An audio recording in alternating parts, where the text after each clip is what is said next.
আসসালামু আলাইকুম। তো আজকে দশম শ্রেণীর একটি বিশেষ ক্লাস নিয়ে চলে আসলাম। তো দশম শ্রেণীর আজকে বিশেষ ক্লাসে আমি কিছু সংক্ষিপ্ত প্রশ্ন সমাধান করব এবং কয়েকটি সৃজনশীল প্রশ্ন সমাধান করব। তো আজকের আমাদের ক্লাসের প্রথম যেই সংক্ষিপ্ত প্রশ্নটা আমরা সমাধান করব সেটা হইছে 2x plus y equals to 8 এবং 3x minus 2y equals to 5 হলে এটা অপনয়ন পদ্ধতিতে সমাধান করতে বলছে। তো অপনয়ন পদ্ধতিতে সমাধান করতে হলে আমরা প্রথমে আগে সমীকরণ দুটোকে ধরে নেব বা লিখে নেব। প্রথম কি 2x plus y equals to 8 এটাকে আমরা 1 নং ধরে নেব, আর 3x minus 2y equals to কত 5 এটাকে আমরা কয় নং ধরে নেব, 2 নং ধরে নেব। ঠিক আছে, তো এরপরে প্রথমটা 1 নং, দ্বিতীয়টা কয় নং, 2 নং। এখন আমাদের কি করতে হবে, 1 নং আর 2 নং থেকে যে কোনো একটা মান বাদ দিতে হবে। হয় x এর মান বাদ দেব, না হলে y এর মান বাদ দেব। ঠিক আছে, তো আমরা y এর সাথে কোনো সহগ নাই, কিন্তু এই নিচের y এর সাথে একটা 2 আছে। আমরা যদি এখানে একটা 2 আনি আর এই দুটো যোগ দেই তাহলে কি এটা বাদ হয়ে যায়? তার মানে 1 নংকে যদি একটা 2 দ্বারা গুণ করি এবং 2 নংয়ের সাথে সেটা যোগ করি তাহলে y এর মানটা কি হয়ে যায়, বাদ হয়ে যায়। তো আমরা সেই কাজটা করব, 1 নং ইনটু 2 যোগ কয় নং, 2 নং। 1 নংকে 2 দ্বারা গুণ করে কতর সাথে যোগ করব, 2 এর সাথে যোগ করব। তো 2 দিয়ে গুণ দাও, 2 দিয়ে গুণ 4 4x plus 2y equals to, আর দুগুণী কত 16, আর নিচে এটার সাথে কিছু গুণ দেব না, এটাই জাস্ট রেখে দেব 3x minus 2y equals two কত 5। এরপরে যোগ করতে বলছে, তো যোগ করে দেব 2y কাটা 4x আর 3টা x কয়টা x, 7টা x সমান সমান 16 আর 5 কত 21। তো বা x সমান সমান 21 বাই কত 7। এখানে 21 x সাথে সাথে কি গুণ আকারে আছে, ওই পাশে ভাগ আকারে চলে যাবে। তো সুতরাং x সমান সমান 3 7 21। তাই আমরা পেয়ে গেলাম x এর মান। তো x এর মান যে কোনো একটা নঙে বসাই দিলে আমরা y এর মান পাবো। তো x এর মান 1 নঙে বসাবো, x এর মান 1 নঙে বসাবো। কয় নঙে, 1 নঙে বসিয়ে পাই। তো 1 নংটা কি আমার 2x plus y সমান সমান 8। তো বা x এর মান কত 3, x এর জায়গায় আমি 3 বসাই দেব, প্লাস y সমান সমান কত 8, 3 দুগুণী কত 6 প্লাস y সমান সমান কত 8, বা y সমান সমান প্লাস 6 ওই সাইডে চলে গেলে কি হয়ে যাবে, মাইনাস 6 হয়ে যাবে। 8 এর থেকে 6 বাদ, তো সুতরাং y সমান সমান কত 2। তার মানে আমাদের সমাধানে আমরা কি পাইছি, x এবং y, x এর মান পাইছি 3, y এর মান পাইছি কত 3। ওকে, তো এই হইছে আমাদের এই সংক্ষিপ্ত প্রশ্নটার সমাধান। আশা করি আমরা সবাই বুঝতে পারছি, খুবই সহজে খুব সুন্দরভাবে আমরা করে ফেলছি। আমরা এরপরে পরবর্তী প্রশ্নে চলে যাচ্ছি। তো এবার যে আমরা কি করব, এখানে বলা আছে 4 6 5 2 1 7 উপাত্তগুলোর মধ্যক নির্ণয়। তো এরকম সংখ্যাগুলো থাকলে এবং তার মধ্যক নির্ণয় করতে বললে আমরা প্রথম কি করব, সংখ্যাগুলোকে ঊর্ধ্বক্রমে সাজিয়ে পাই। তো আমরা কি করব, উপাত্তগুলোকে ঊর্ধ্বক্রমে সাজিয়ে পাই। তো ঊর্ধ্বক্রমে সাজাইলে কি হয়, মানে ছোট থেকে বড় ক্রমে সাজাবো। তো প্রথম হচ্ছে 1, এরপরে 2, এরপরে 4 5 6 7। ওকে, আমাদের এখানে 3টা সংখ্যা, এখানেও কয়টা সংখ্যা আছে, 3টা সংখ্যা। ঠিক আছে, তো এখন আমরা কি করব, লিখব মোট উপাত্ত কয়টা, মোট উপাত্ত যেটাকে আমরা n দ্বারা প্রকাশ করতে পারি, n সমান 6, যা একটা কি সংখ্যা, জোড় সংখ্যা। 6 একটা কি সংখ্যা, জোড় সংখ্যা। ওকে, তো যদি 6 জোড় সংখ্যা হয়ে থাকে তখন আবার মধ্যক নির্ণয়ের সূত্রটা কি হবে, মধ্যক নির্ণয়ের সূত্র জোড় সংখ্যার ক্ষেত্রে হবে n/2 তম পদ যোগ n/2 প্লাস 1 তম পদ ভাগ 2। এখন n/2, n মানে কত 6, তো 6/2 তম পদ যোগ 6/2 যোগ 1 তম পদ ভাগ 2। এখন 6 এর 2 দিয়ে ভাগ দিলে কত হয়, 3 হয়। 3 তম পদ যোগ 6 এর 2 দিয়ে ভাগ দিলে কত 3, 3 এর সাথে 1 যোগ কত হয় 4, 4তম পদ ভাগ হচ্ছে 2, তাই 3 আর 4 নাম্বার পদ কত, এখানে আমরা এই যে ঊর্ধ্বক্রমে সাজাইছি না ওটার আমরা গুনবো। 3 নাম্বার পদ কত 1 2 3, 3 নাম্বার পদ কত 4 যোগ 4 নাম্বার পদ কত 1 2 3 4, 5 ভাগ 2, 4 আর 5 কত 9, তার ভাগ। এবার যে আমরা সমাধান করব 3 নাম্বার প্রশ্নে। 3 নাম্বার প্রশ্নে বলা আছে চলকের পরিচয় সহ প্রচুরক নির্ণয়ের সূত্রটি লেখো। তো প্রচুরক মানে কি সর্বোচ্চ সংখ্যা যেটা থাকে বা গণ সংখ্যা সবচেয়ে বেশি যেটা থাকে। তা আমরা প্রচুরকের সূত্রটা জানি, আমরা যেটা জানি আমরা জানি প্রচুরক equals to L plus F1 by F1 plus F2 into H। ঠিক আছে, এই হচ্ছে প্রচুরক নির্ণয়ের সূত্র। এখন এই প্রত্যেকটা মান আমরা L মানে কি প্রচুরক শ্রেণীর নিম্ন সীমা, মানে প্রচুরক যেই ঘরে আছে সেই ঘরের নিম্ন সীমা। ঠিক আছে, প্রচুরক শ্রেণীর নিম্ন সীমা। যেমন এজ এ এক্সাম্পল আমি যদি বলি 61 থেকে 70 এই ঘরটা হচ্ছে আমার প্রচুরক আছে, এই যে 61 নম্বর পদটা হচ্ছে কি আমার নিম্ন সীমা। ওকে, F1 মানে কি, F1 মানে হচ্ছে প্রচুরক শ্রেণীর গণসংখ্যা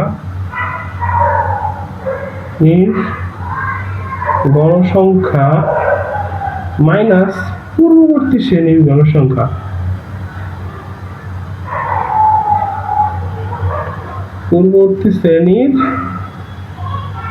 গণসংখ্যা। ওকে, মানে প্রচুরক যেই ঘরে আছে ওই ঘরের গণসংখ্যা বিয়োগ দেব তার আগের ঘরের গণসংখ্যা।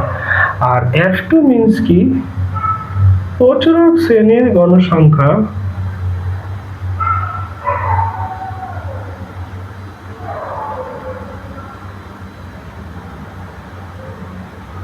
মাইনাস পরবর্তী শ্রেণীর গণসংখ্যা।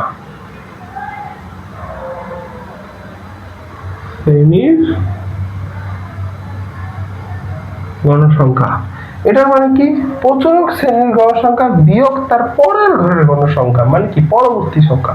ওকে, এরপরে H মানে কি শ্রেণী ব্যাপ্তি। যেমন এই যে 61 থেকে 70 এর মধ্যে তার ব্যবধান কত 10, ওই H হচ্ছে আমার কি 10। ওকে, তো প্রচুরক নির্ণয়ের সূত্রটি তার চলকের পরিচয় সহ আমরা লিখে ফেললাম। আশা করি আমরা সবাই বুঝতে পারছি। তো এরপর আর সংক্ষিপ্ত প্রশ্নে চলে যাব। এরপর যে আমরা এই সেটের একটা ম্যাথের সমাধান করব। এই ম্যাথটা হয়েছে x belongs to n এবং 2 এর থেকে x এর মান বড় আর 5 এর থেকে ছোট বা সমান। ঠিক আছে, তো x এর মানটা হবে 2 এর থেকে বড় আর 5 এর থেকে কি ছোট বা সমান এবং n এর মধ্যে হইতে হবে। তো n মানে কি আমরা জানি ন্যাচারাল নাম্বার। আমরা প্রথমে লিখে নেব যে আমরা জানি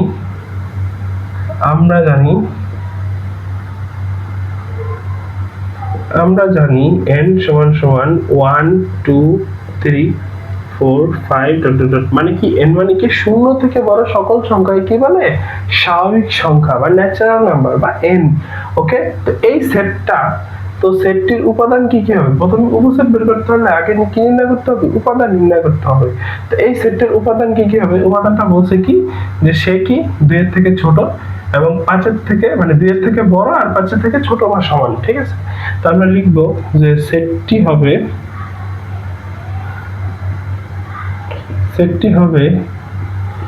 2 থেকে বড় কিন্তু 5 থেকে ছোট বা সমান। ওকে, তো সুতরাং আমাদের সেটটা কি হবে, সেটটি হলো 2 থেকে বড় বলছে, তার মানে 2 তো হবে না, তো 3 হবে 4 হবে আর 5 থেকে ছোট বা সমান বলছে, তার মানে 5 হবে। ঠিক আছে, তো এই সেটের উপাদান কয়টা, উপাদান সংখ্যা n সমান কত 3, উপাদানকে n দ্বারা প্রকাশ করে, n সমান 1 2 3, তিনটা উপাদান আছে এজন্য 3 বলে। তো সুতরাং এর উপসেট বলছে উপসেট কয়টা, তো আমরা উপসেট নির্ণয়ের সূত্র জানি 2 টু দি পাওয়ার n। ঠিক আছে, তার মানে 2 কিউব সমান কত 8। তো তো এই সেটের উপসেট কয়টি? 8টি।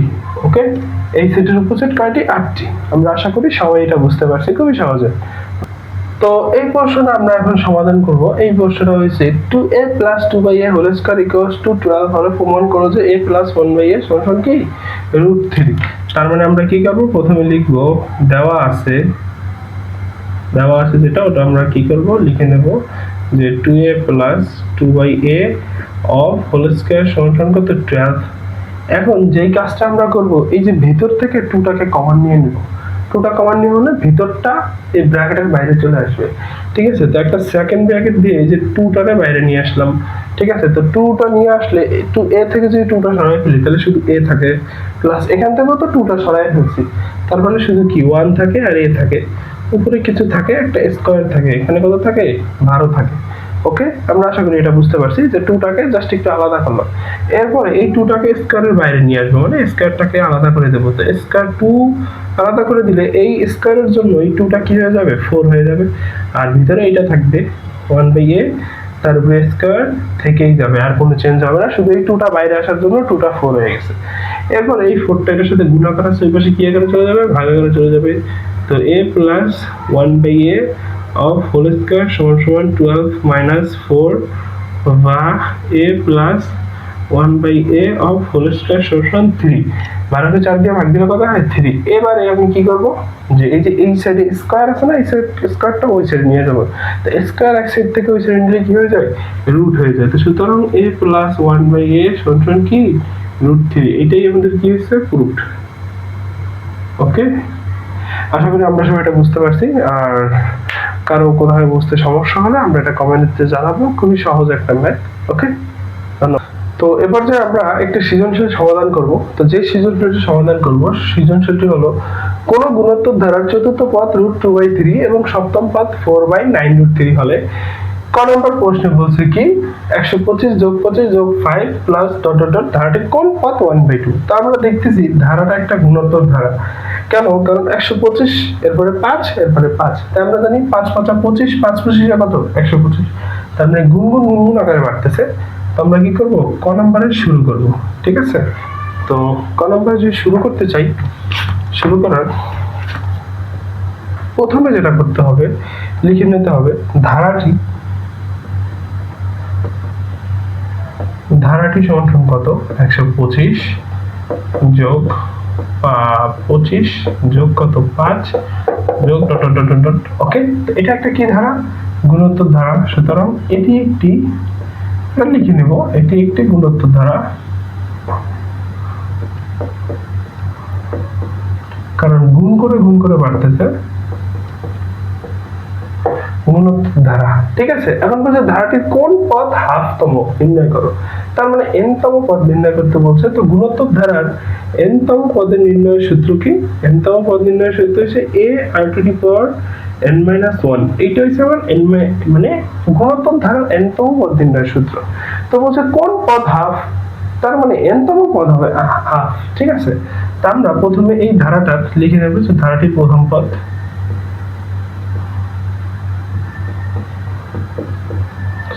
ধারাটির প্রথম পদ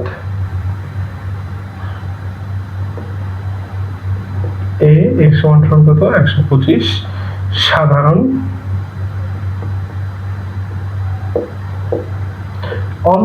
অন্তরকে r দ্বারা প্রকাশ করে দ্বিতীয় পদ ভাগ প্রথম পদ। তার মানে 25 ভাগ কত? 125 সমান তাই কত? 1/5। ওকে, আমরা আশা করি এটা বুঝতে পারছি। এরপরে আমরা লিখে নেব যে ধারাটির n-তম পদ, মানে প্রশ্ন মতে বলছে ধারার কোন পদ এত, তাহলে আমরা প্রশ্ন মতে ধরে নেব ধারাটির n-তম পদ হচ্ছে এত। তো সুতরাং প্রশ্ন মতে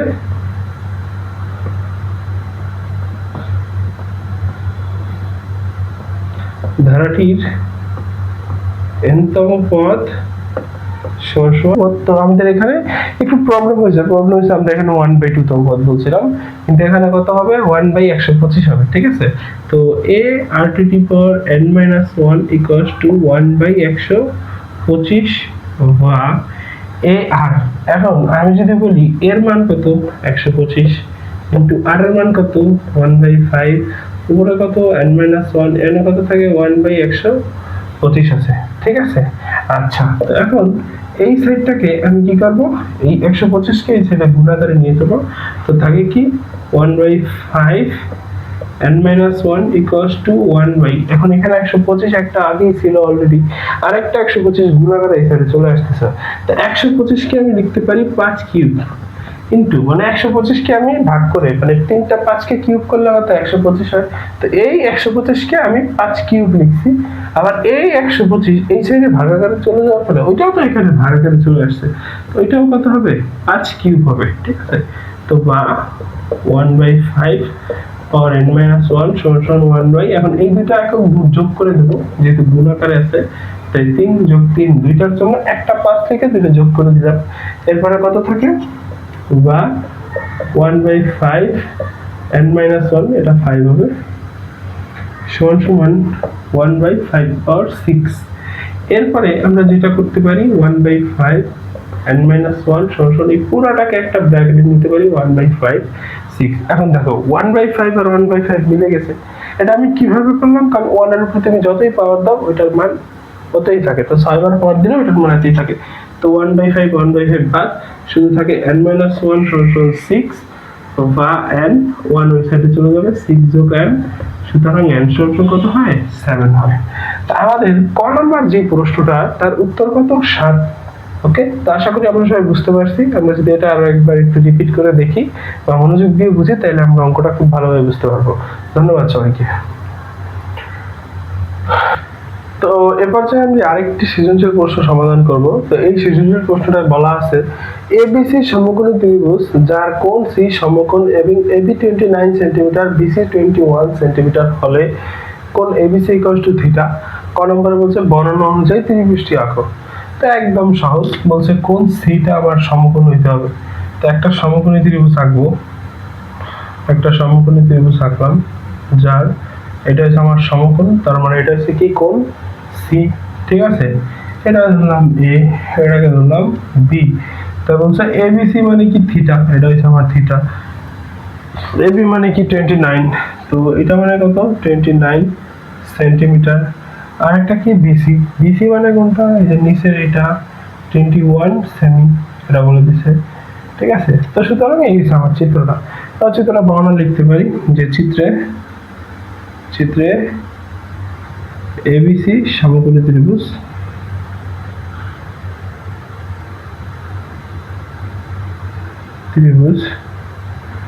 যার কোণ এবিসি সমান কি থিটা, এবি সমান কি 29 আর বিসি সমান কত 21, ঠিক আছে।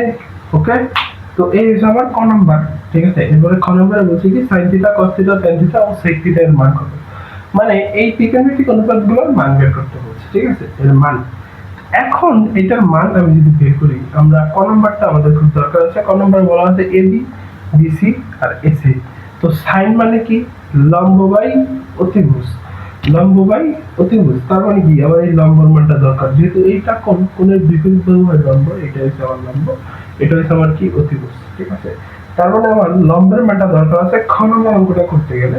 তো আমরা খ নম্বর শুরু করি, কিন্তু এই চিত্রটাকে আমরা সাইডে একটু ভাঁজ করে রেখে দেবো, কারণ কি যখন আমরা এই অঙ্কটা করবো খ নম্বর, তখন এটা আমাদের দরকার আছে, ঠিক আছে। তাই শুরুতে আমি এরকম সাইডে এটা করে নিচ্ছি। এটা হচ্ছে আমার সি কোণ, এটা হচ্ছে এ, এটা হচ্ছে সি, এটা হচ্ছে বি। এটা আমার কত বের করলাম 29, এটা কত 21। এখন এফ এ রাখবে, ঠিক আছে। তো আমরা ত্রিভুজ, এটা হচ্ছে খ নম্বর সমাধান, ত্রিভুজ এবিসি সমকোণী ত্রিভুজ হতে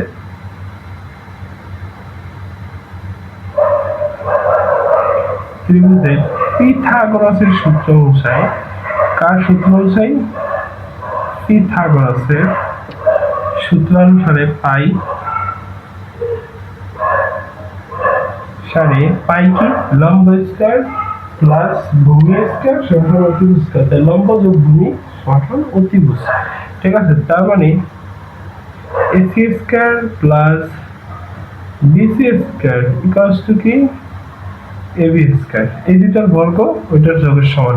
আর এসি এর মান আমি জানি না, বিসির মান কত 21 হোল স্কয়ার আর এবির মান কত 29 হোল স্কয়ার বা এসি স্কয়ার সমান 29 হোল স্কয়ারকে ভাইরে কই সাইড নিয়ে যাব বা এসি স্কয়ার সমান কত 841 মাইনাস কত 441 বা এসি স্কয়ার সমান কত 400 বা এসি সমান √400 সুতরাং এসি সমান কত 20 তার মানে এইটা আমার কত হয়েছে 20 হয়েছে ওকে তো লম্ব 20 ভূমি 21 অতিভুজ কত 29 এখন বলছে sin theta cos theta tan theta sec theta এটা আমরা বের করতে বলছে ঠিক আছে তো তিনটার মান আমরা বের করি আমরা ডাইরেক্ট করব এটা ঠিক আছে তো যেহেতু একদম মোটামুটি এটা বুঝতে পারছি ওকে তো এরপরে প্রথম আমরা যাব কার sin থিটা মানে কি লম্ব বাই অতিভুজ এটাকে আমরা মনে রাখি সাগরের লবণতি সাইন মানে সাগর ল মানে লম্ব লবণ আর অতি মানে অতিভুজ তো লম্ব কোনটা এই কোণটা হচ্ছে লম্ব 20 21 কত অতিভুজ কত 29 ঠিক আছে এরপরে cos থিটাকে বলে কি ভূমি বাই অতিভুজ আমার এখানে ভূমি কোণটা নিচের বিসি অতিভুজ কোণটা 29 21/29 ঠিক আছে এরপরে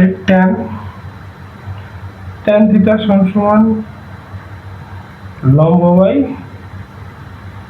ভূমি লম্ব কত 20 ভূমি কত 21 এরপরে sec থিটা হচ্ছে cos থিটার বিপরীত cos থিটা হচ্ছে ভূমি বাই অতিভুজ এটা হচ্ছে কি অতিভুজ বাই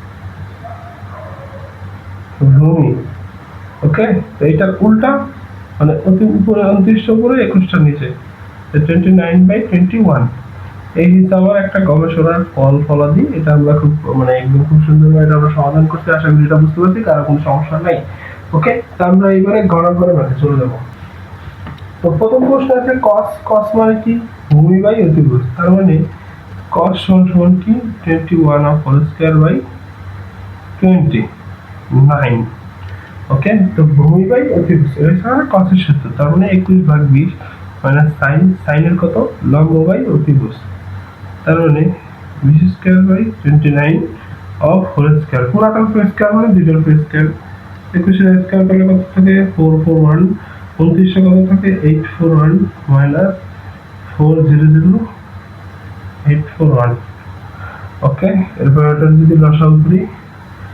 841 আর কত থাকে 441 মাইনাস 400 সুতরাং 41/841 ঠিক আছে তো এই হিসাবে একটা অংশ যে whole square theta minus sin square theta এরপরে আমরা পরের অংশে সমাধানে যাব যে sec square theta minus tan square theta ওকে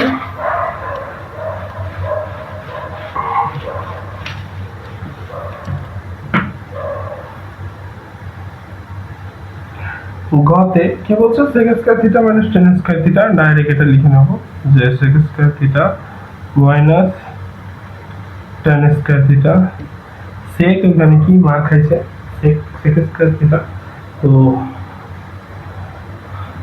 সরি sec স্কয়ার থিটা মানে কি cos যেটা cos এর উল্টাটা তো cos যদি হয় ভূমি বাই অতিভুজ এটা হবে কি অতিভুজ বাই ভূমি ঠিক আছে তো আমাদের এখানে আমি যে চিত্রটা এখানে সুবিধার ক্ষেত্রে এটা হচ্ছে আমার 29 এটা হচ্ছে আমার কত 20 এটা হচ্ছে কত 21 ঠিক আছে এই হচ্ছে আমার কোণ ওকে তো sec মানে কি cos এর উল্টা তো cos মানে কি ছিল ভূমি বাই অতিভুজ এখানে কি অতিভুজ বাই ভূমি হবে তার মানে 29/21 হোল স্কয়ার মাইনাস tan মানে কি লম্ব বাই ভূমি তার মানে 20/21 অফ হোল স্কয়ার 29 স্কয়ার করলে কত হবে 841 নিচে দেখবি কি 441 মাইনাস 200 কে স্কয়ার করলে 400, 21 কে করলে কত হয় 441, এটা লসাগু কত 441, ওপরে হচ্ছে কি 841 মাইনাস কি 400 সমান কত আসে 441 ভাগ কত 441, এটা কাটা শুধু কত আসে 1 আসে 1, ঠিক আছে। তো আমাদের এই ঘনকের সমাধান হচ্ছে এটা, second square theta minus ten square থিটার মান কত আসে 1 আসে। ওকে, তো আশা করি আমরা সবাই এটা বুঝতে পারছি, এবং এরকম নতুন ভিডিও পাওয়ার জন্য আমার চ্যানেলটা লাইক দিয়ে রাখুন, সাবস্ক্রাইব করুন। ধন্যবাদ সবাইকে।